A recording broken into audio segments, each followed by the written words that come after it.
Let's go. Alrighty, everyone. Welcome back to the podcast. This is an overly excited podcast. My name's Dale Solomon, and I am joined by the one and only Jack Watts. How are you, great man? Great to be here. We are in for a treat today. Now, before I introduce our guest today, I just want to explain the setup in here. I've never felt so nervous. We usually head out to the back of your garage, and it's a beautiful setup. Thank Don't you, get Jack. me wrong. I love going out there, and it's very homey. But this, I feel like I got bloody Dr. Dre in the studio. He's just Eminem's about to walk in. Eminem's about to go in and record an album. This thing's unbelievable. I'll tell you what. So, anyway, very excited to be here. Sam Russell and Sam Ludeman. Sam and Sam, how are you, boys? We do this all the time.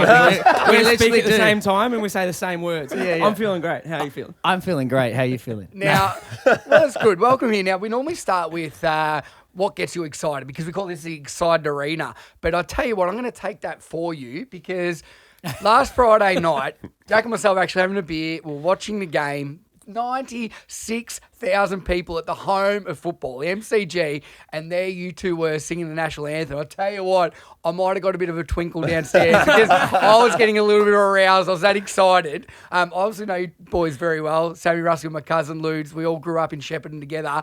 How amazing was that, walking out to sing the national anthem in front of 96,000 people, Melbourne, Carlton, two Victorian teams? Can you just explain what Who do that you was go like? for, by the way, boys? Who do you follow? I'm a Richmond supporter. Richmond? Yeah, I go for Hawthorn, but Okay. my girlfriend Elise, her whole family, we already had tickets to the game. Her whole family are diehard Carlton, and as you know, it's been a couple of seasons A couple of since they've like Decades.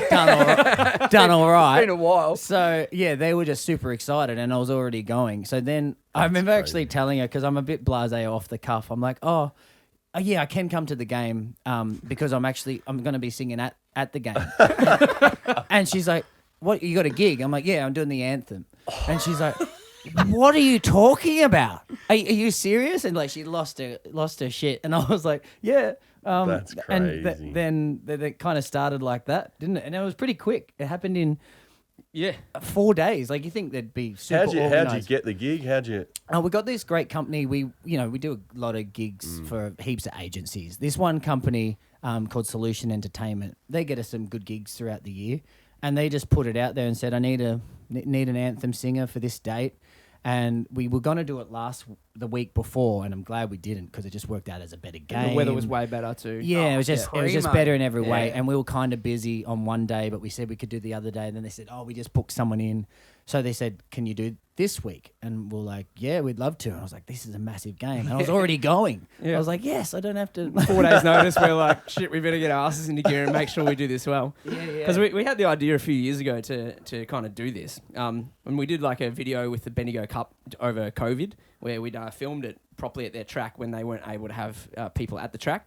And so they did like a virtual Bendigo Cup and they got us to film the national anthem for it. And we got all this excellent footage and we're like, what we want to do is get this and try to sell it to the AFL, get like some big sporting association to want to take this on. Because it's like, you always hear they play these orchestral arrangements and it's like Australia. It's like always this opera version and it's not really accessible. And we're like, Wow, it's not accessible for someone with a monotone voice. Probably, probably the rest of the crowd there can't sing that either. But you guys are relatable. You can sing with your voice. Yeah. well, that was the idea. And so we tried to push for this. We got the footage and when Solution reached out, we're like, well, let's just send them a video link and hopefully somebody sees it and wants to take a risk. Because it's a bit of a risk for them too, especially for television because, normally they'd focus in on one person with the camera and now they've got two faces they've got to focus on. Two mics. Two guitar mics. lines. Makes everything a little bit more risky and dangerous. Yeah. So we just thought maybe somebody will take a risk and we tried like the Grand Prix, a couple of other ones. Yeah, and MotoGP. And You like might they were get like, those now. we're Maybe. interested, but I think it'd be that thing of, this is changing the formula. We're not big on changing the formula, especially when you broadcast. I get it. More points of failure. How do they film it? Yeah. But yeah, I was really proud of the MCG for giving us that go. and the AFL, Yeah, true. Yeah. And now, who knows? Look Wow. out. I mean, you've got that under your belt. You could take that anywhere, really. Yeah. Yeah, and now we're doing the VFL Grand Final this Sunday. So that's Nice. exciting. And it is televised, by the way. Yeah, it is. Yeah, 100%. Ah. It'll be on Channel 7 Sweet. for people out there, free to air as well. Yeah. With that, it's really interesting do you think it's been a progression? Obviously, you know, we all grew up in Shepparton together. You started playing covers together. COVID hit and you did all your live streaming, and then you released your first album. And now, like, you're getting... Only things happen when you start taking a bit of a risk and you put yourself out there. Without the album, you know, without Evolve going out, do you think you get these opportunities? Have you thought about that? You know, like those sliding door moments. We speak about it a little bit. That yes, you're in the right place at the right time and you've got everything, but who knew doing that Bendigo Cup, whatever footage? Who knew the album? Like, you've still got to be in the right place at the right time. Do you think about that you make those opportunities happen? Yeah, I do, in the sense that it always feels like it's snowballing, but it's like you always have to be outside your comfort zone. And we could still be playing covers and doing quite well, but it's like we decided to stop playing public gigs after COVID. And that was like a really big blow, because we'd pay to play 2 or 3 gigs a week. Guaranteed. Guaranteed. Residencies, good money, get looked after. And we had to say no to that and sacrifice that, which made us feel uncomfortable, and say, well, we're only going to focus on original music. And so there's always this dip, but then from the dip, it's like it goes up again, and you just got to step outside your comfort zone and take that risk. And I've always felt like if you never give up, you never fail. Like if you constantly if you never go, nah, this is not worth it. If you're always going, this will be worth it, this will be worth it. It just seems to always eventually be worth it, even if you go through some really tough times. So, yeah. And you combine that with, like, the hard work and the visualization of what you want to achieve as well. Because I feel like I'm a bit of an optimist, and I like thinking anything's possible. But, like, just that thought by itself doesn't really do much. You know, you still got to do action along the way. And, like, you're the king of this, where, like, you're always doing something and you're moving to the next step. It may not be very good, though, but... No, but you fight and you keep going, you keep trying, and you learn, and you figure out how to do things better, and then eventually whatever you were imagining and you wanted eventually happens. You got to be in it to win it, don't you? And that's what I love about this guy, is he's a doer. And we've spoken about it. I'm probably a bit more, I like to have all ducks in a row before I'll jump into something, and I'm a bit more reserved when it comes to something like that. Whereas he's just there and gives it a crack. And that's, as you say, the opportunities come from being there and, you know, giving it a chance. If you don't give it a crack, you can't expect for, you know, all these opportunities to come. So I was actually reading this morning James Clear. I don't know if you follow him. Tommy Cabot. Tommy Cabot. Yeah. He's great, but he says start with pessimism, then you can go to start with optimism, then you can go to pessimism in the middle, and finish with optimism. And so it's like you got to believe that you can do it. Then just qualify yourself, make sure you're not doing anything too crazy, and then when you've figured that out, you go gang ho and feel good about it, feel like you're going to make it. And I was like, I read that this morning. I was like, very, very true. Do you think having each other, like we talk about, you know, being accountable or different things, but a lot of people want to take risks or whatever. It's very easy sitting here looking at what you two have done now. Do you think you've been able to take those risks and, you know, like knock back? And I know you're playing the Precinct, Albion, and for people that aren't in, obviously, Melbourne, they're 2 very big venues, you know, and that's guaranteed wage. Yeah. Do you think having each other made, you know, you can feed off each other and one's feeling like, shit, we shouldn't have done that. No, we've got to trust the process. Do you think the combination has really helped you and allowed you to do that? To give up, to get? Yeah, I reckon definitely. Like, I'm just a natural risk taker. I enjoy it. You are. And I think Sam is as well. Yeah. And so, that energy we do feed off each other on. It's just risk in life. Like, you've got to take risks in order to achieve anything fun. But yeah, like, also, like, the hard work factor, you know, like, I see Sam working real hard, and I'm like, oh, well, I got to do the same then. You know, it's kind of like a little bit of, like, happy rivalry in that sense as well. Yeah, and because we're so yin and yang in so many different areas, it's like he'll feed my optimism in areas I doubt, and I think I can feed his optimism or encourage in areas he might doubt. And so that comes together in this great way where I feel like we're both going, yeah, man, we can do this. Can you sort that crap out? Yeah. Can you sort that crap out? Sweet. Then we've got this sorted. And I feel like that's a really like positive thing that we have in our relationship, that we can always bounce at each other in that way. because I often doubt the technical things or like how are we going to do it and how do we reach people and how We just saw Sammy put on a clinic in Oh, here. clinic it. There's 3 cameras. Lucky we're filming it because I was like, this is next level. Like, I just wanted to film Sammy just fluffing around. Yeah, and then I'm happy to like deal with all the people and to like make some maybe awkward phone calls and like kind of hustle in that way. And then there's just got this good skill set that we can bounce off each other, and I always love it. Yeah, it's great. How did it all get started? So you all grew up in Shep. How did the music sort of start? Were you from your young age into music, into singing, and then how did you two get together? Yeah, it was pretty. We were pretty young. Like it was probably Stag to start, Stag, yeah. which is Shepparton Theatre Arts Group. Oh, yeah. So we both were into theatre during high school, and there was this. They were putting on these shows, the Theatre Arts Group in Shep, the like end of year shows where you like dress up as rock stars from the past, from the 70s or whatever, and you sing their songs. Love and it. so we did one of these shows together, and I was singing like Steelers Wheel. Stuck in the middle. Stuck in the middle with you. We won't sing, sorry. I was about to give it a crack. You can do the clap and double clap. I'll get the maraca out or something. And his was funny. Like you were doing that. Some girls will. Some girls won't. Some girls need a lot of loving and some girls don't. Anyway, Who is that How do even you by? It was remember called that? Like, you remember the songs you're singing, like, how old were you? we would have been 16. 16, Yeah. 15, Wow. 16. Yeah. And so that was like where we kind of like started Yeah. bonding and realizing we're both into music. But And I love that he played the guitar because I always loved singing, and I was only recently like kind of getting into it and figuring out that I could be it and getting encouragement from Wendy Russell, as you know, Sam's mum. Like that was like one of the first people, and I was like, you can be a singer if you want. And I was like, oh, can I? Like it was like that first real encouragement, and then my drama teacher was like, you can do this. But that's where we kind of really first met, and I was like intrigued that Russ knew harmonies and how to play the guitar, and I was like, this guy's a freak. Like, what's the go? And so we became mates after that show, and like and then started hanging out, but hadn't really talked music or anything. And he was sitting there as he often did on his computer, and I was like, Sam, we should start a band. And like, like a duo. And I remember he was like, nah. He like looked up from his computer and just like deadpan, just nah, no way. And I remember just going, oh, okay. Yeah. Did you persist though? Let's keep homebrewing alcohol. No, so I did persist and like honestly did. So I went home and I knew Sam knew a bunch of songs because I'd heard him playing with other people or whatever.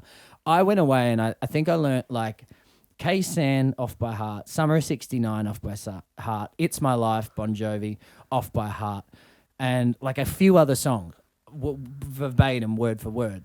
And we were over at Sammy's place, and I was talking to his mum, and so I'm like, Sam, play this song, and he plays it, and I sing it word for word, and like the whole song. And he starts adding the harmonies, and I didn't go up to his harmony too many times. And I played another one, and played another one. I think that's when he was like, started to trigger. I'm like, oh, he's actually serious about this. Yeah. And then he did a gig with Tom Tweener. I don't know if you know Tom Tweener. I do know Tom, yep. Shep boy. He was playing at the Yahoo Bar back in Shep. I DJ'd back there in the day. Had a few gigs and it got a little bit wild one night. Never got asked again. Took my shirt off and got a little bit crazy. I was standing on the deck, so I don't think they liked it. But sorry about that. There's one for you. That sounds perfect Yahoo Bar. That's like Yahoo every Saturday night. shit. I'll tell you what.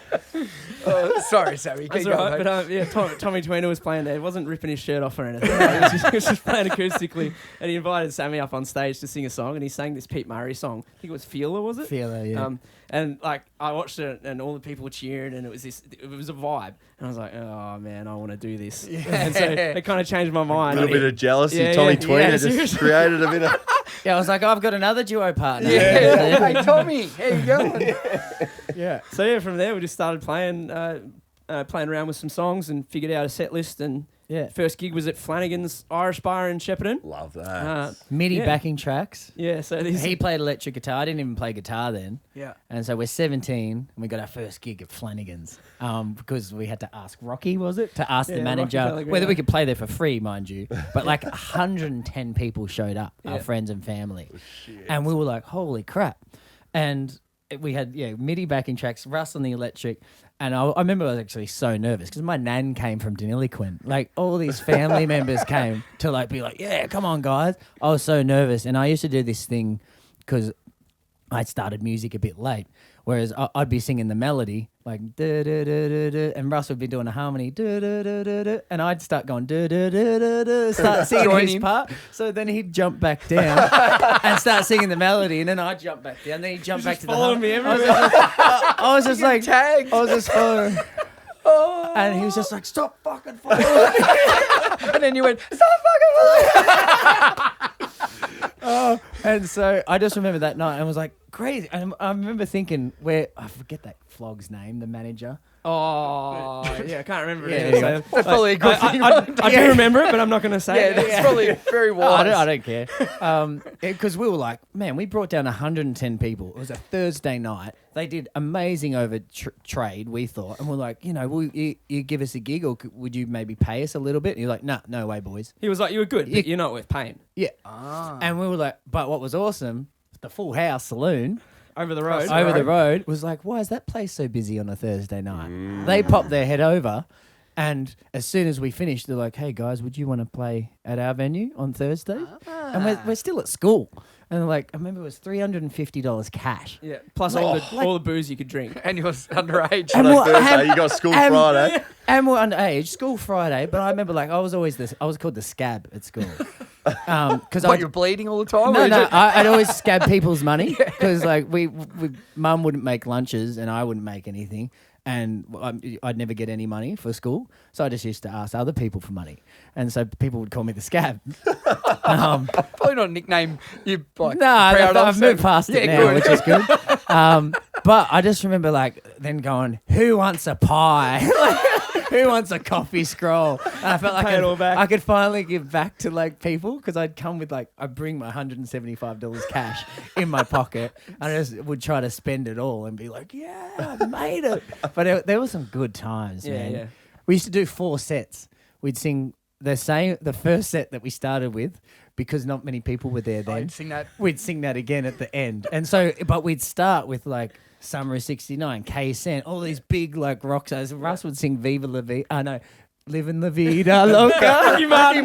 Dun, dun. And we had we this, go. we had these MIDI backing tracks. They're like, oh, they were terrible. And that time we did Chumbawamba, tub thumping, right as you remember Milvin Muto. I do, yes. He got into a fight in the Full House, and he's getting kicked out as we're singing, I get knocked down, but I get up again. There's all this scuffle happening. We're and then back then we didn't today we'd stop. Hey, security. We'd be Yeah. like, yeah. cheering it on, keep going. Oh, but it was just a nuts time, and that's kind of how it started. And we literally never stopped. Even though we went off to our own careers, whenever we could, we'd do a wedding. There'd be a 50th. There'd be something we would be playing at to this day. Amazing. Yeah. Now you're playing in front of 96,000. Oh, yeah. Yeah. And that was, I think we were talking about that at one point. That was absolutely surreal. But I was really excited. I wasn't nervous. I think I was saying earlier, I get more nervous in front of an intimate crowd where I can see everyone and maybe feel their energies more, and maybe I'm a bit more negative on myself if I stuff up a note or something. I really feel like I can sense people seeing it, hearing it. Why aren't they paying attention? Why did they talk to their friend when I was singing this emotional song or something like that? Whereas when it was just 96,000 people that you can't identify one person, Yeah. I just felt elated. Sort of The lose yourself. nerves were just excitement. And I was just I actually had to kind of contain it and go, all right, sing now and sing in tune, which I did pretty well with. I think you did very well. But yeah, I was, and then coming off, I don't know how Russ felt, but coming off, I was high for 2 hours. Oh, yeah. But I've never felt. Yeah, the Literally, buzz. I've never felt this buzz. Yeah. More than The Yeah, Voice, yeah. more than any big TV thing that I've done or opening night in a musical. Way more than that. I was just I felt electrified. It was so cool. It's funny because I'm that literal opposite of that. In front of 100 people in one of our own shows, singing our own songs, I'm as comfortable as you can be. Happy to be there. But then 96,000 people in a stadium scared the shit out of me. And you had to start it Yeah, on dude, the I had to play acoustic. this guitar riff, and my fingers are shaking. And I'm just hold it together because you're on national television, and if you stuff up these first few notes, then people are going to really hate on you. Don't make the news. Don't make the news. And then my brain's going to this time where I was singing in a production at high school. I don't know why it does this. I was singing this song, that's the Major General song from Pirates of Penzance, and it's got a heap of words in it. And I remember it just disappeared. The second verse just disappeared from my brain, and I was standing on stage in front of all these people going, I got nothing. And all these other people are meant to sing with me and repeat my lines after me, and they're all like, there's like 20 people on stage being like, what's going on? And a whole audience, and scariest moment ever I've had on a stage. And I'm waiting for us to be announced, and that thought comes into my head. Oh, no. And I'm like, I'm like, get out of my brain, you stupid thought. Like, what? Why would your brain go there? Oh, that's terrible. I didn't know that. No. Yeah. And I'm just like, get that out now. Don't even try to think about that. Like, that's nothing but bad news. Do you think that school assemblies every week have helped you out there? Obviously, you're not going to forget the words or the chords to the national anthem. Like, you probably don't think that every... Yeah, we'd always start every Friday. I don't know if it was the same for Wanganui. But every Friday, you'd start every the school, assembly. primary, high school, doesn't matter. You sing the national anthem At the start. Yeah, I think it stuffed me up, honestly, because I didn't know the right words, and so I sang the wrong words all of those years.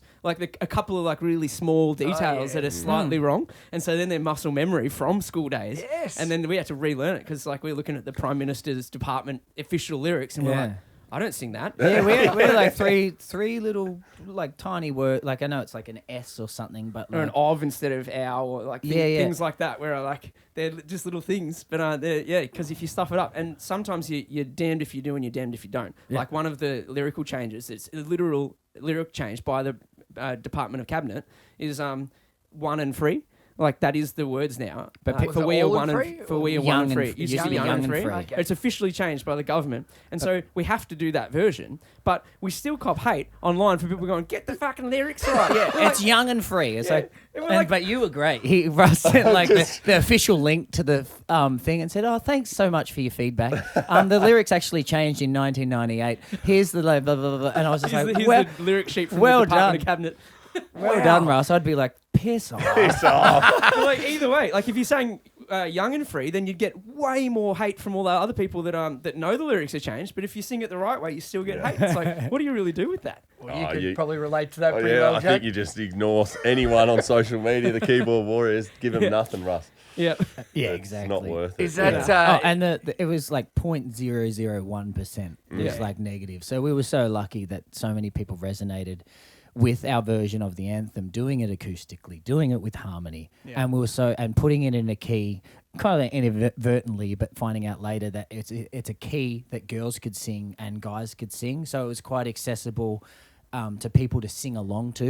And there was one bit of feedback we got from the AFL or the people we were dealing with was that was one of the most they've heard people sing along because they could. Because they could. They felt included, and it's like, oh, I feel like I'm more at a pub, and the acoustic vibe, and there's someone else singing it. I don't know if it encouraged people to be like... And it was slow, so like it's not like it was too fast for them to get their words in. Yeah. Well, what I find with some of them is slow, but then they go really fast and high, and really like, well, you're doing your own thing here, but that's not for anyone else to be able to sing. Yeah. One thing I want to go back on there is like... It's very easy to focus on the negatives. You know, like the tiny percentage of people. How do you... Because obviously not everyone's going to like you. Not everyone's going to love what you're doing. And, well, particularly starting at Flanagan's back in the day, the arsehole manager didn't like you. But how do you block that out? Because if you really focused on it, 95 point whatever thousand people loved it. You know, what do you do something not to focus on that? Yeah, that person? I've got a good answer to this. It fuels me, actually. Like it kind of has the opposite reaction, because how I think of it is our content went so far that there was somebody that it reached that is hating on us, right? That means that it went to so many people that aren't hating on us, like to get that one that does, because generally we live in a bit of an echo chamber, and so most of the people that will give us feedback are going to say, oh, you guys were great. Right? If our video went so far that a guy's coming and specifically messaging us through our website to say how bad it was, then that went far. Wow, so he deliberately went like... He sent us a big email. It's hilarious. Really? I'm on a one-man crusade to get artists to sing the bloody lyrics right. Wow. But he was going on Australiana pronunciation. Like we say beauty, bloody beauty. not beauty. He was worried that he was giving us crap that we said, it sounded like we said GERD by C, not GERT by C. And so basically that we're not pronouncing our T's properly. Like, beauty, rich and rare. Like, no, I sang beauty, rich and rare because we're Aussie. Like, that's our Aussie Do you ever think, slang. though, like, what must be going through that poor guy's head? Yeah. That's how I look at he's it. got nothing I going flip on. it around and go, Yeah. wow, I actually feel really sorry for that Yeah. person. And Yeah. he'd have the time to firstly write an email to somebody he doesn't know that's probably going to mock it on a podcast. What's his name again? No, just Yeah, but do you know what I mean? Like, I think that's the way you've got to look at it. Yeah. Like, we like flattering in a way. Yeah. I laughed. Yeah, I had a laughed great out laugh. loud, and I was like, "Yeah, that's hilarious." Because I think he's sitting there on his I did computer that going, angry, "Oh, yeah. tell them," and like I'm just like, "Oh, the mum's basement thing just comes into my head." Yeah. I'm just like, I'm sure he's not doing awesome at many things. And maybe we haven't copped bad enough hate yet for it to actually affect this, like, Yeah. really. Well, I hope deeply. it doesn't. Yeah. Affect, But like, yeah, I'm really good at maybe how do you say that? Compartmentalizing. Compartmentalizing. That's there it. you go. Thank you. And so I can just go, that's irrelevant, or I don't dwell on it. Or if it is a harsh critic, like, I got some harsh feedback when I was on The Voice, and like that was so national that people would just like say, I was like the first time I've just heard horrible things about my voice or about how I look or about like really, it was hard to hear. Like it was hard to read in newspapers and stuff. And I was like, and I would dwell on it. And like you said, it can be 100 good comments and you just focus on that one. And so I had to like eventually, I find I was dwelling on them and they were affecting me because they would pop up like a day later or 2 days later. I'm like, you weren't that good, Sam. You're not that good looking. You're not this good, that. And it affected me during The Voice, for example, that experience. But now I just like, it's water off a duck's back, or I laugh about it.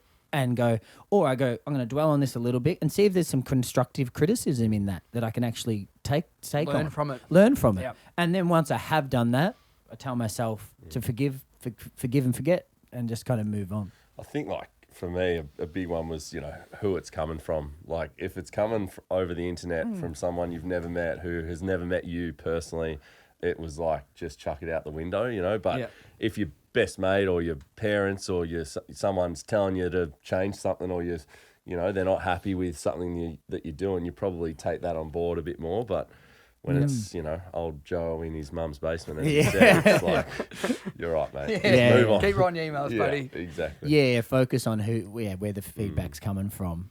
Yeah, so true. What about, I'm interested, and I'm always interested in this. I've got a few mates who are musos and in bands and whatnot.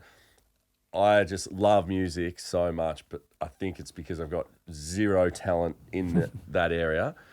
The music writing process and how you come up with your own songs, and how, like, do you write the music first and then the lyrics? Is it the lyrics, or is it the, emotion behind the song first? Like, how do you go through that? Yeah. Well, we usually agree on a concept. I feel like that's been our concept at the moment. For example, the last song we wrote about, it haven't released it yet. It's called One More Song.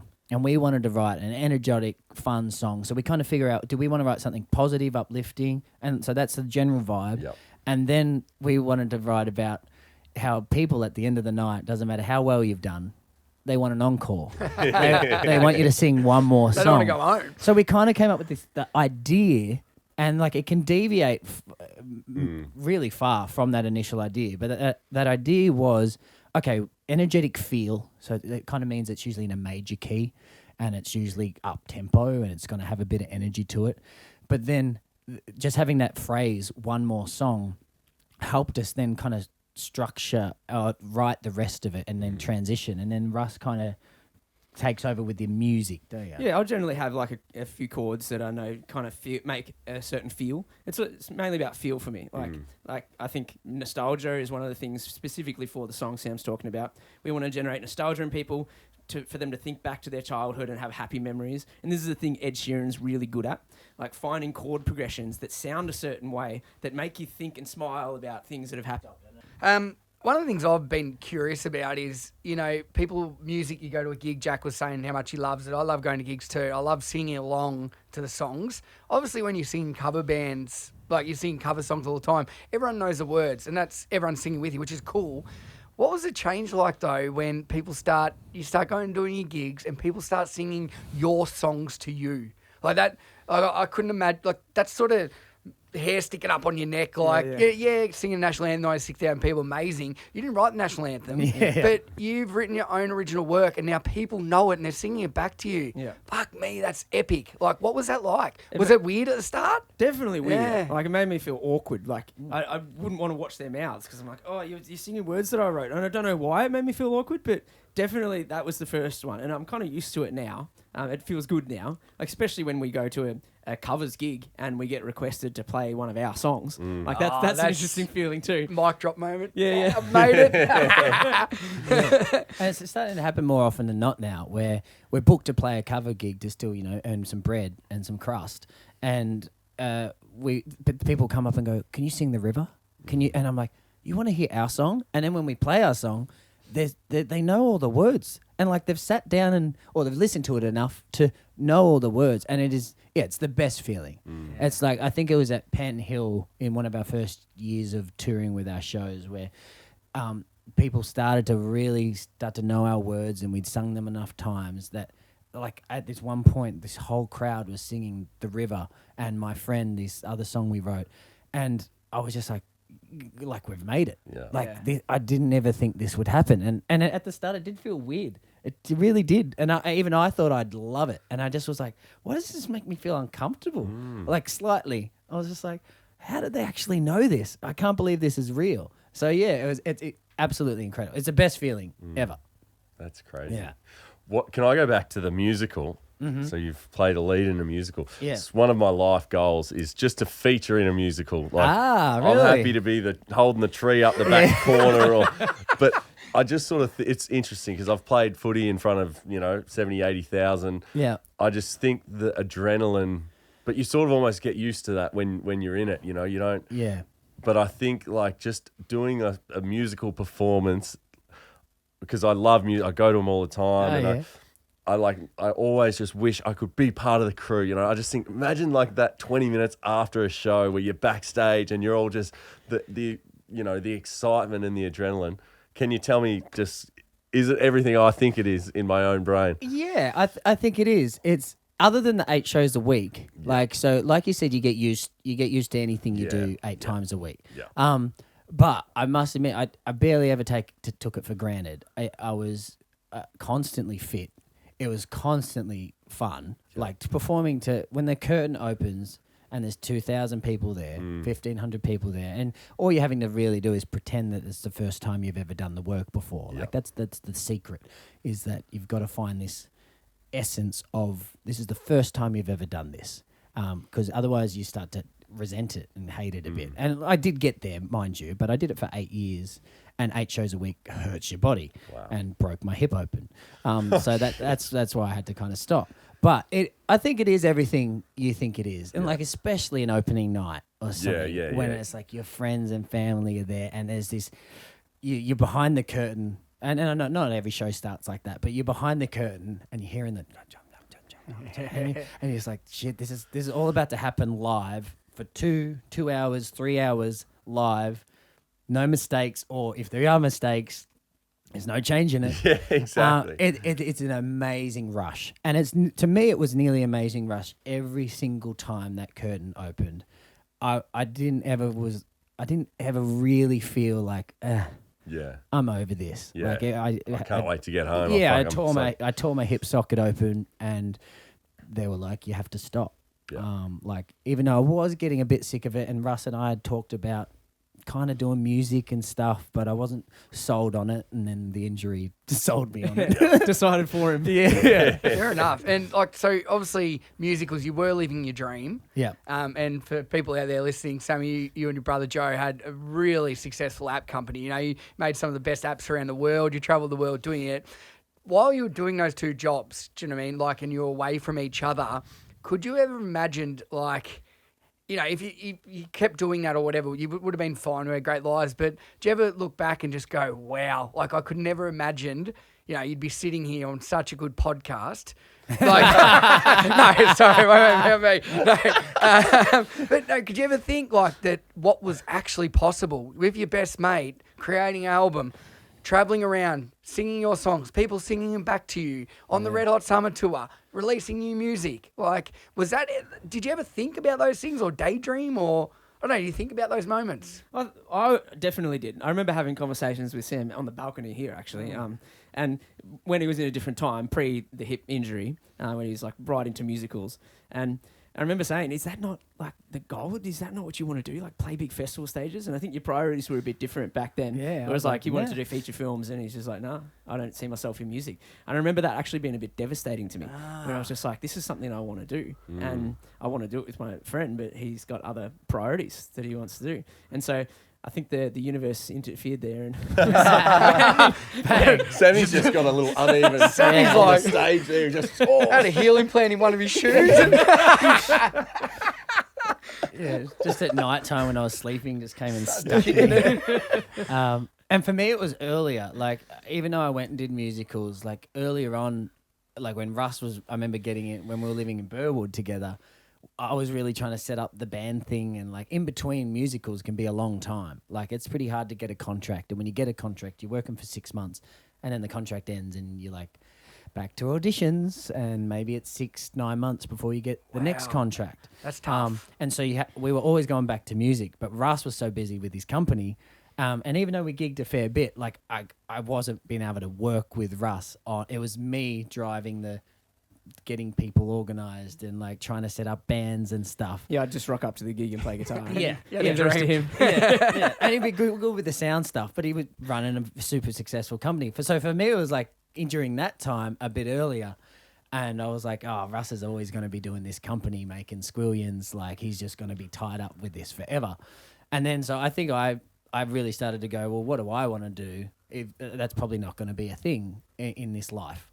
And that's when I was like, all right, I'm going to do movies, and then got one and was like, wow, that's so boring. It's so boring. Really? Oh, What it's so movie boring. did you get? And compared to a musical, Yeah. like it was called The Spirit of the Game.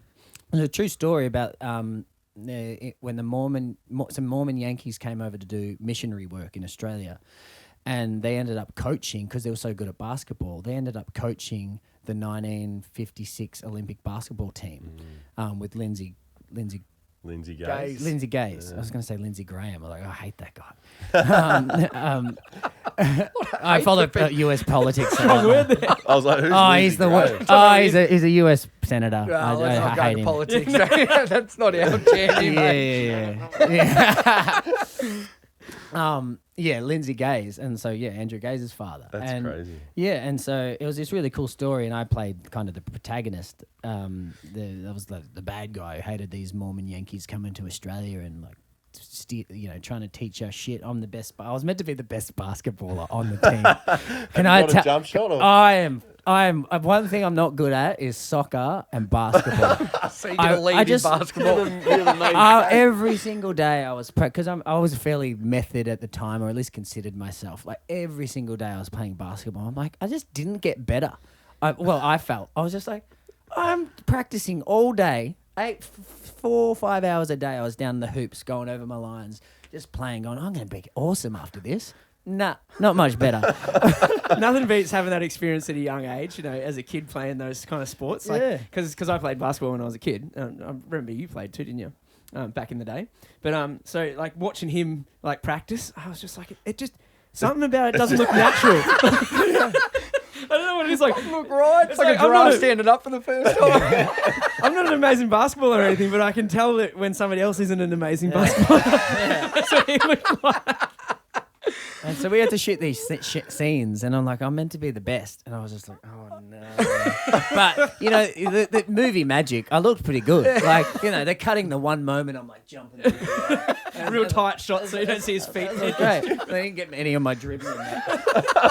Trying to look up and going, oh, I can't look up. Yeah. Jack's Jack's played for Australia in basketball, so obviously was an elite basketballer. So he's looking there, just getting a bit nervous. I just find it hilarious that you're the lead player.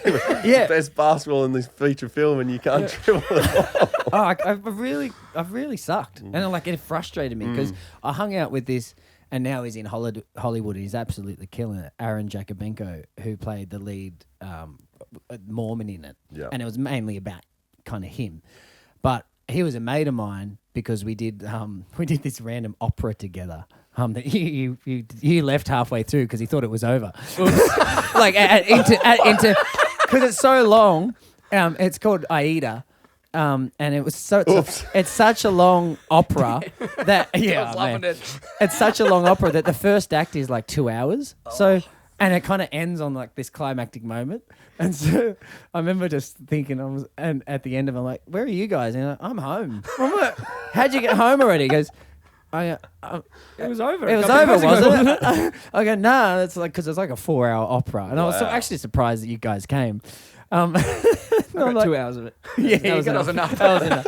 Absolutely. But anyway, did this, and that's how I met him. But he was just like, he's so good at everything, and like and I guess that's why he's now a pretty well-known actor in Hollywood.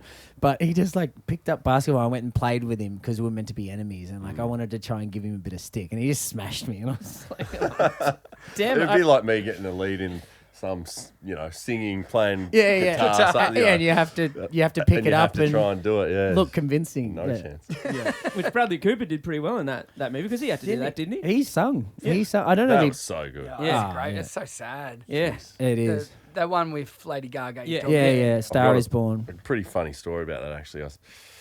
It came out just after I had a pretty sort of heavy breakup, and it was.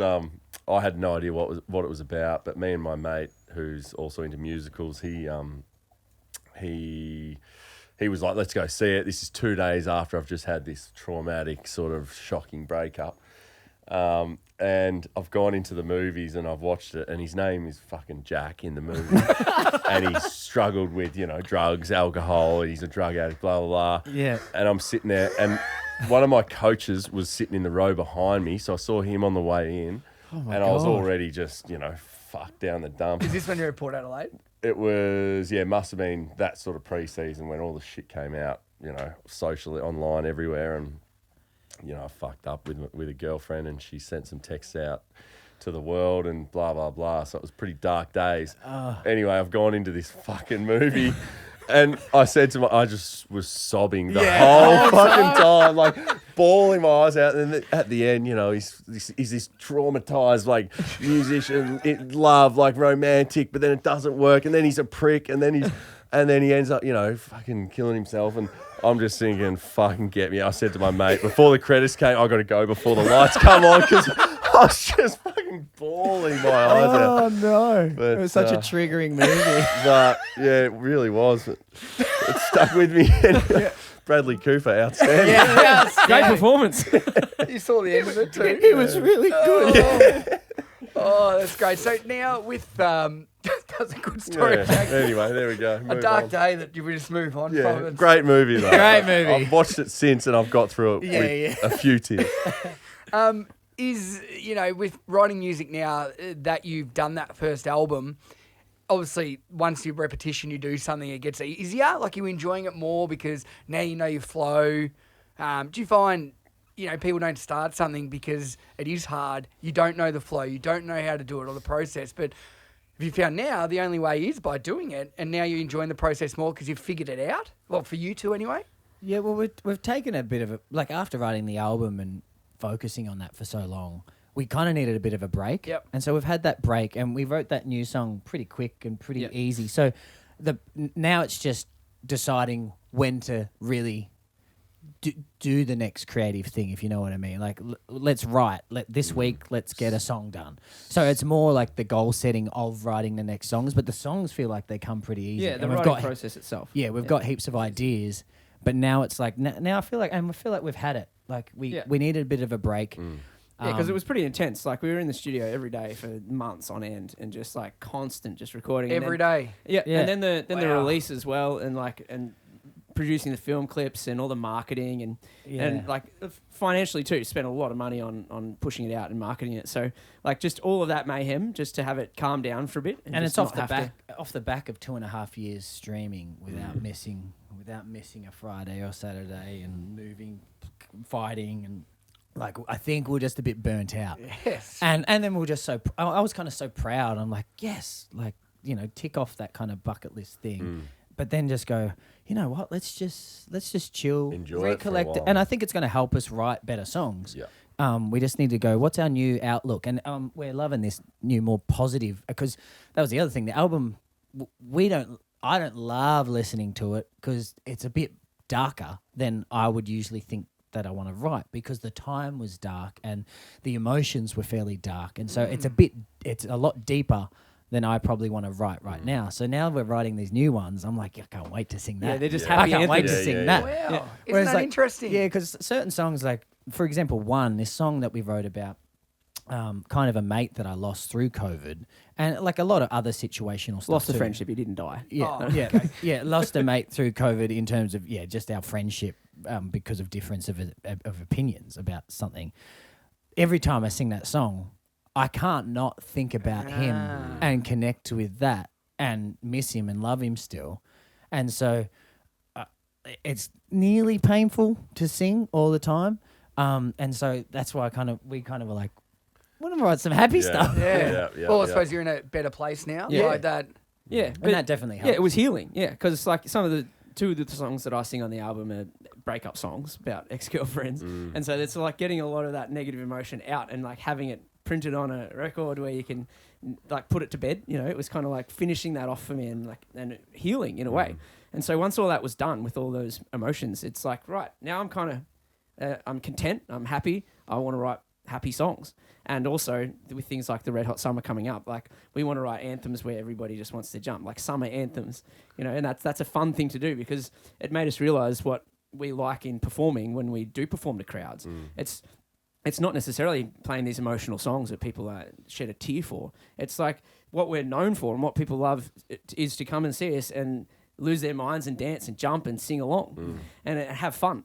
And it's like that's what is really the essence of our act is the having fun and jumping and dancing. So that's what we really want to play to, because that's the best feeling for me too when I'm on stage, is if everyone's just having a great time, then that makes me have a great time as well. Yeah. And I get out of my head, you know, that living in the moment kind of thing where I'm not thinking about anything else that's going on in my life. I'm just in this moment. You're in flow. In flow state, yeah.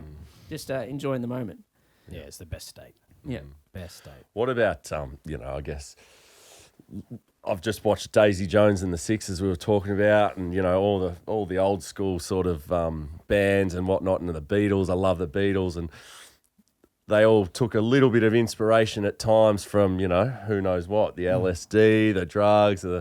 Is that, I've got a mate who's in, you know, he's got a band, Telenova. They're touring around Europe at the moment, and it's, I guess, like that culture of alcohol, drugs, and like we spoke about it, you know, just yesterday, how it's hard, we're finding it hard to deal with. But I know for him, my mate, it was a thing where he would often get, you know, pissed or whatever else before a show every single time, because it was just normal in the beginning of his career sort of thing.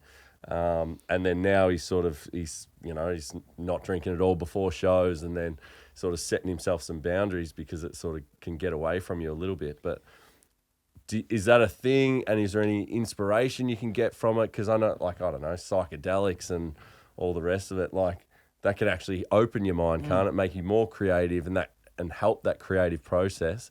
I've always wondered about that because, as I said, I'm certainly no musician, but, you know.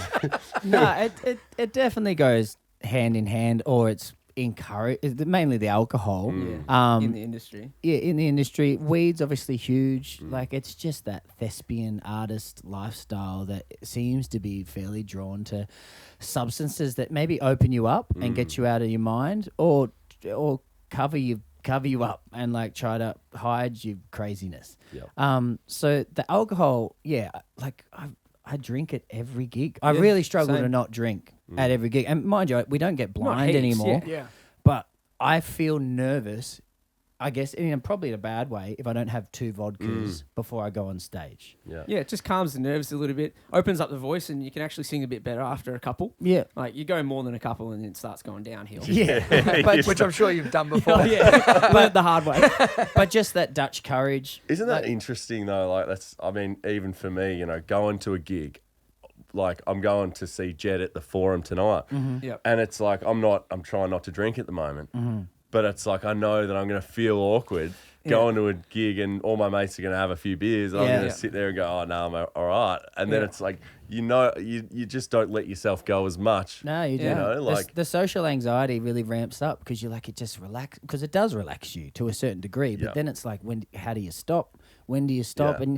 And from the few books I've read on it, it's like you can end up, if you were off it for 6 months, you can end up being more interesting of a person by being in those social circumstances. You can find different things to relate to and stuff, where as we just tie it to, are you drinking? Are you drinking? Are you drinking? Or are you not drinking? How many you have? Like, it becomes this macho thing that such a culture. blankets it. I think with that, so saying, I think because that's the culture that you're in. For example, I'm going to Singapore on Tuesday and I'm speaking at an international conference for 500 people. I'm not allowed to get up before my keynote. Oh, I probably could, but I can't have 2 vodkas. So I find the lead up, I feel nervous with it, but once I start, I'm fine. Yeah. And it's probably, I don't have to rely on alcohol because it's never been a thing there. Yeah. But for you, it's part of the culture. Yeah.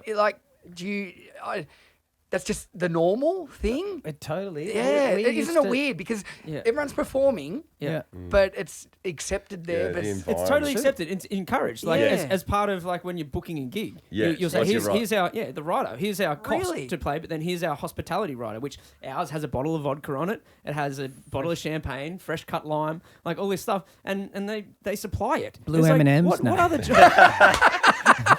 What other job is there where it's not only encouraged but it's given to you as part of the payment Wow. of the performance? Yeah, I've always said it must be one of the only jobs you're allowed to do pissed. Like, I'm sure that there's a handful. I'm sure people do a lot of jobs pissed. But no. But this is like allowed. Like the venue will go, oh, here you go. Wow. You want shots? Yeah. You want, like, we go to so many places where we have to sometimes say no, no, we're not, because they're like, oh, you guys are here. Shots? Yeah. And I'm like, I don't really want to do shots. And then you feel like you're letting them down if you're not. Because they're excited? Well, yeah, because they're like, you guys bring the party. Yeah. If you guys aren't drinking, how does everyone else have fun? Like, you start to feel like they're relying that on you obligation to set the vibe, to set the mood. And also when pissed, people know you're pissed on stage or getting there. Yeah. And I think they don't go, oh, feed you're a off it? dickhead. They're Yeah. like, oh, this guy's like... They'll even be the ones causing it. Like, we get audience members at our shows will buy us shots, and it's always Fireball, and I fucking hate Fireball. And Yeah, tell them now. Who loves it? Well, I'm over it now. I've got at home. I've got a row of Fireball bottles that we Everyone got just from kept the. buying them fire. I thought you guys this is loved why. it. This is why I hate thought it. you loved Because of all of that Fireball over the lockdowns. I drank way too much of it, and it ruined Christmas for me. Because now I can't eat cinnamon because, like, in anything, like, it's the worst. Oh, And they bring shots of Fireball. Santa's not real, mate. Look, But they buy them and they give hand them to you. And like, if you don't do the shot, which I did the other day, I was trying to say, no, I'm driving. And they still get annoyed. They're like, oh, come on. Your shot's down. And I put it down on the stage. They're like, have your shot. Oh yeah, Have they your just shot." kept heckling him. did you have it? Did you have I it? had to do it. Like, Well, like in the middle of like a paid ticketed show, and I remember that lady just going, "You gonna do your shot? You gonna do your shot?" Do you reckon that's changing though? Because, like particularly not No. our generation, like the younger generation are, I don't know, they look after themselves better than what we I just think they can't afford it. Yeah, well, probably not. Oh, shit, you're probably but right. it seems like a cultural shift No, too. it Because does. like, there's bars now that are just dry bars. They're Yeah. cocktails, but they're non-alcoholic. It and needs to it's a change popular too. concept. Yeah, well, you don't want to be performing and getting peer pressured by someone to have a shot. Like, it's nice that they offer it, but why does it mean you have to do it? Yeah. But is that because it's a stereotype of who you are and what you do? Yeah, I reckon through the lockdowns and those streams that we did, because we were drinking, to Every- soothe our own issues on, Yeah. on camera, people saw that and they relate to that culture, and then they think that they're just recreating it when they come to our shows. And we used to feel bad a bit because like we've got so many.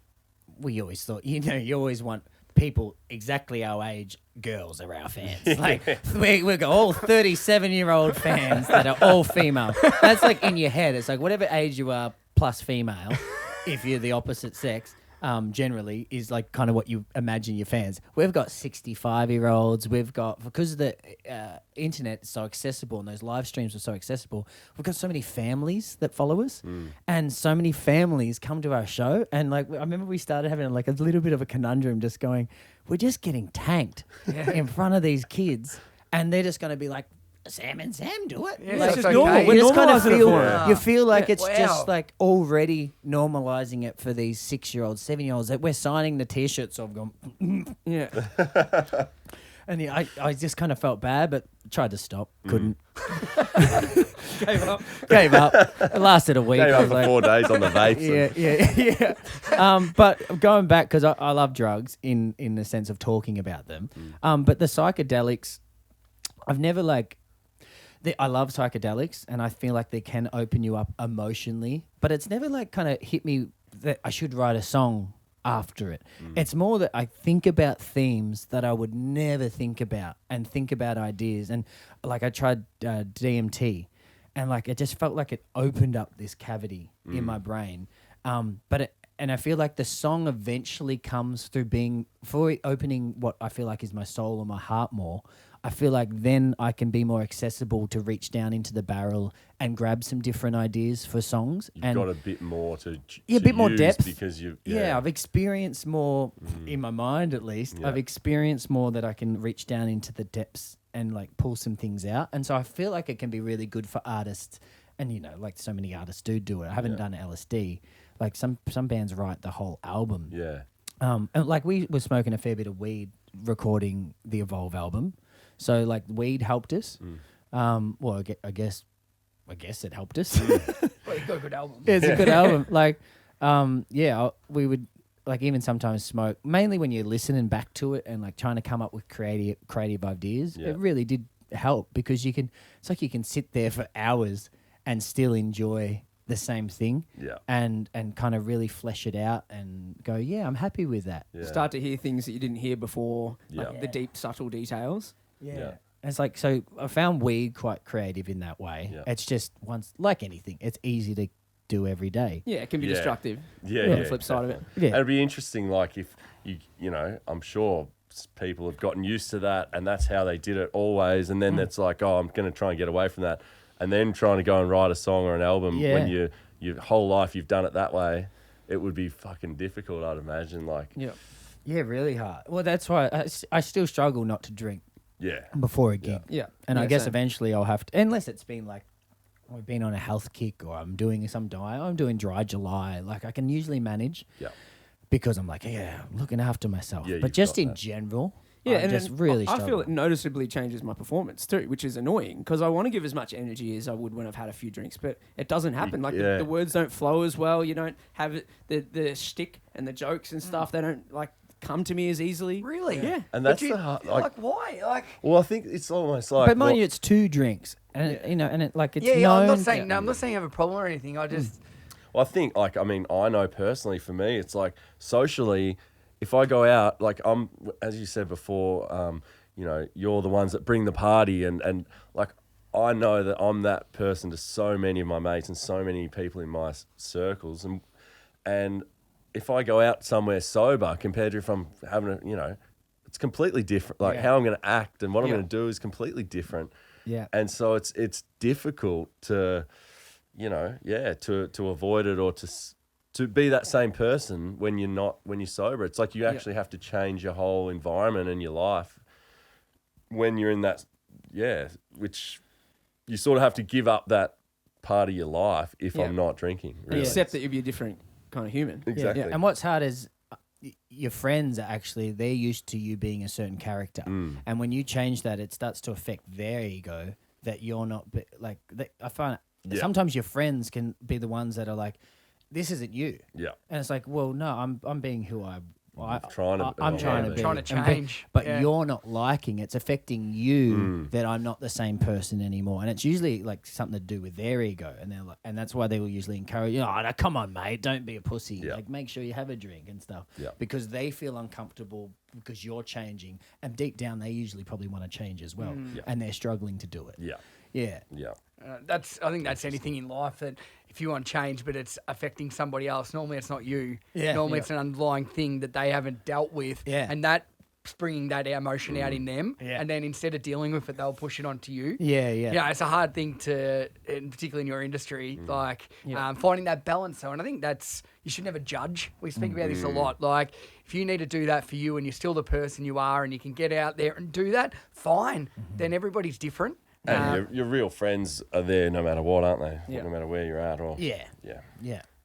So with that, when you look back, and I know you said you don't love every song on your album or anything like that, but from the journey from 17-year-old at Flanagan, like Flanagan's. great pub as well. It's still going in Chet. A lot of the other places, Full House isn't, and Yahoo Bar's not. But there's a couple for you, Jacko. But from that journey, Full House and Yahoo mate, Bar. go to Full House and get Sounds stabbed. very No.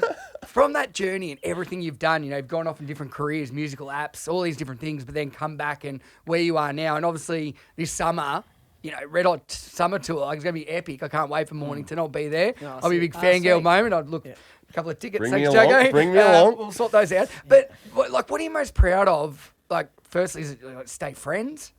Or is it what you've been able to achieve? Do you think about that? I haven't thought about that. But that first point that you bring up is that we were able to stay friends is a pretty Massive. top of the mind kind of thing for me, because it could have gone the other way, like we were pretty at each other's throats for a lot of that COVID time and just not agreeing on anything. And I guess the length of our friendship, like how young we became friends, and just the common interests and that yin and yang kind of thing where our skills complement each other so much. It's like I feel like we've met somewhere in the middle with our characters. Like I'm generally more technical and I like working with machines. He's generally more human and likes working with people. And it's like I feel like a lot of that of him I've taken on board, whereas I meet him in the middle with that. So now he's made me better with people, and I've made Sam, I guess, better with technology and stuff. Definitely. And so there's an inherent respect there that we have for each other, maybe that allowed us to continue being friends despite all that craziness. So I'm pretty proud of that.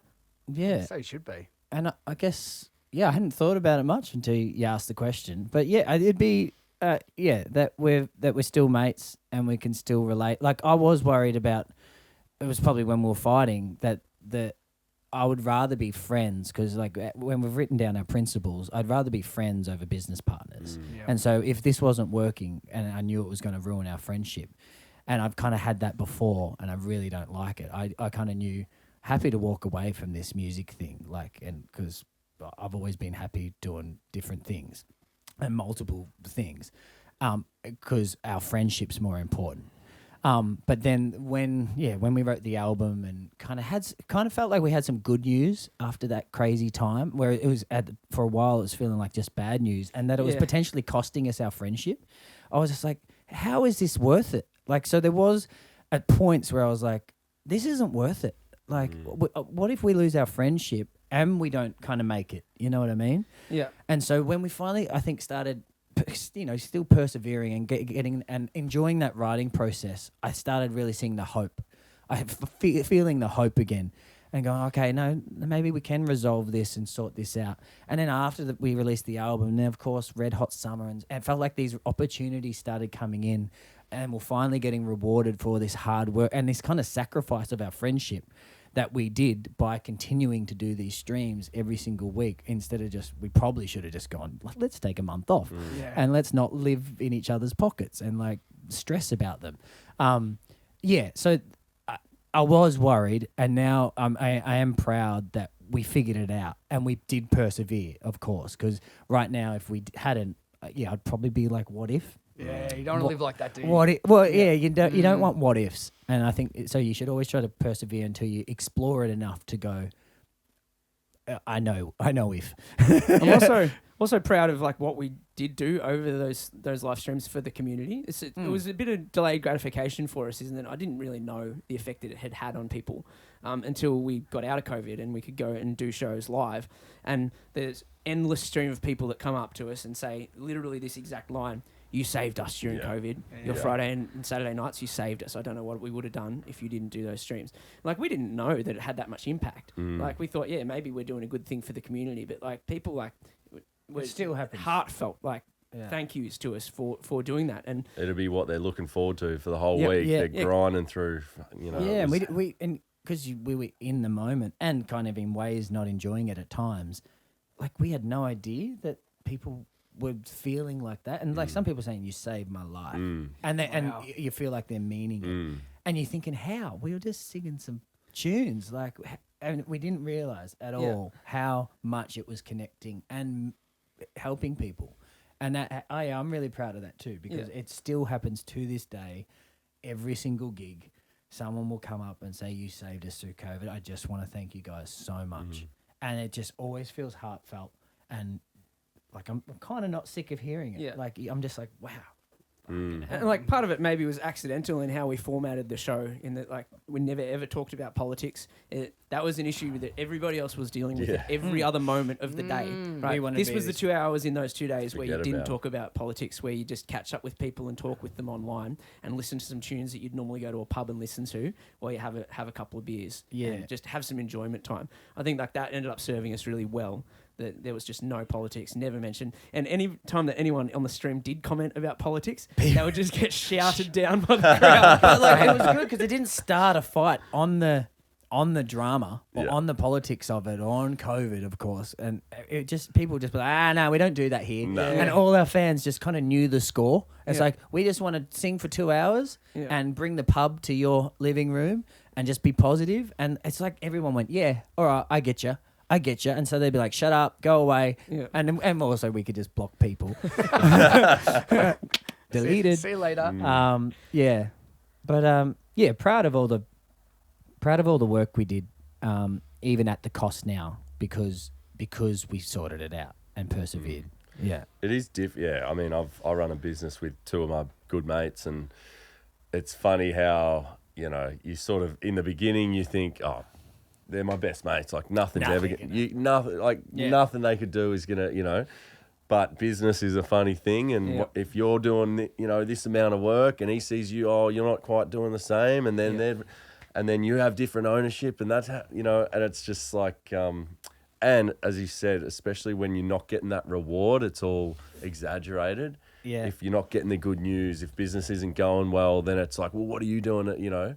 It can really create that tension, can't it? So it is difficult, and as you said, once you do finally see that sort of little bit of reward, like we've had a few lean years just recently, and we're just sort of coming out of it now, and it's just starting to, you know, we've got some real exciting things on the horizon and things happening, and it's almost like we had a little catch up the other day. It was like, fuck, thank God we stuck it out, and we you know, stuck together, and it's an interesting one, because it for me, it's all, friendship is so much more important than any sort of, you know, but your relationships are the most important things you'll ever have in your life. And so I was worried about gambling with it when things started going bad, and especially, I don't know if it happens to you too, if your finances aren't good, it affects everything else. It's really quickly can cascade down from there, where the bickering starts. Are you doing enough? How many hours are you doing? Like, you start to nitpick, and you also kind of start to get negative and always think the other person's up to something or not doing enough. And it's like, and you're like, hang on, what am I fucking doing? I'm sitting here thinking about how he's not doing something. I'm like, that's not very productive, is it? It can be really tricky, but I'm glad that it's, you know, picking up, and there's some exciting things on the horizon, because that was kind of what happened to us. It was all doom and gloom for a while, and this can't cost us our friendship. I'll be devastated if business and money and, like, to me, very unimportant things in the scheme of life cost us this amazing friendship that we've had for over 20 years now and playing together. Well, I think it's credit to both of you, and obviously you guys at Squash, that you push through, you stay friends. It might be borderline, but when you get there, the rewards are so good. And if you can take away any messages from particularly your story, is, you know, find a passion that you love doing and stick at it. It's not always going to be easy, but nothing easy comes good, I suppose, unless you work at it. Like you said, I love those quotes. So really love that. For people listening, where's the best place to go to, see the gigs you're doing? Because you do your own shows all around Australia, and more importantly, the Red Hot Summer Tour. Like, give it a bit of a plug before we wrap it up, lads. Yeah, sure. So we do our own tour shows around Victoria at the moment. We're just touring regionally. We've got one coming up in Bird's Basement, which is in Melbourne. It's like a cabaret-style jazz kind of venue where we're doing like an unplugged version of our show to like a dinner kind of crowd, which would be an interesting show. That's cool. Yeah, that one's next Thursday, 28th, is it? Yep, 28th September. Yeah. Like I said, our own shows, which we normally promote on our website, which is just www.samsam.live. But yeah, the Red Hot Summer shows, which is the exciting thing on the horizon. Touring with Jimmy Barnes and The Living End. Wow. Pete Murray, like I grew up, like the first song I learned on acoustic was a Pete Murray song. And I was absolutely like, we're going to be performing with him and getting to meet him. And like, it's really surreal. It's like, grew up listening to The Living End. Like West End Riot was my favorite song for so fucking long. I just used to like put it on. We'll be there next Saturday with our guns and our heads high. So because it had like this story to it. Yeah. And oh man, we get to perform with these people. Yeah, and they're all my idols too from like childhood. Like The Living End, Chris Chaney, the guitarist, he was a freak guitarist. Like I looked up to him and I tried to learn his solos back in the day. And like part of my reason for getting into music is because of that guy. Yeah. And now we're about to tour with him. Wow. And it's like that. It's a surreal feeling. And we're doing a bunch of shows. I think we've got 10 Red Hot Summer shows around Australia. Yeah, 10. We're going to Sandalwood Wines. We're going to WA. We're going to Kiama in New South Wales. We're going to Mornington, Mannum in South Australia, Bateman's Bay, the Hunter Valley, Bendigo, Launceston, and we just got another one in Mildura. Yeah. So, yeah, we're touring around, and we heard you get really looked after. And this just feels like we've made it. And, like, I still remember Russ saying, like, man, if just off the album, like, we're just sitting there dreaming, trying to write more songs and probably stoned.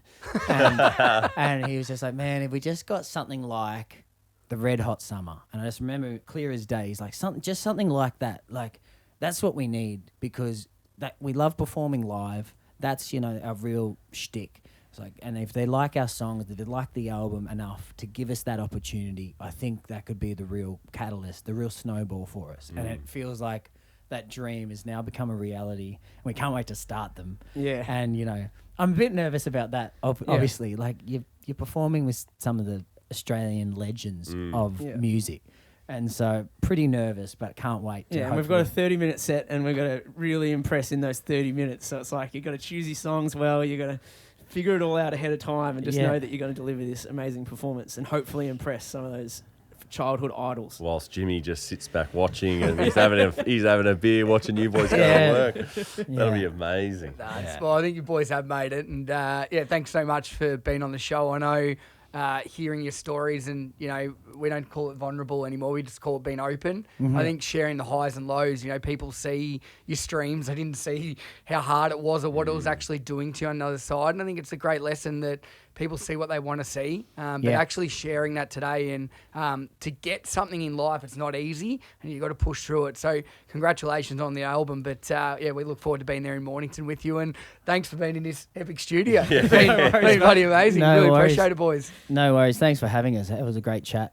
And all the best. Had a great time. Thanks, boys. Bang. Bang. Well done, lads. Thanks, boys. Yeah, that was good.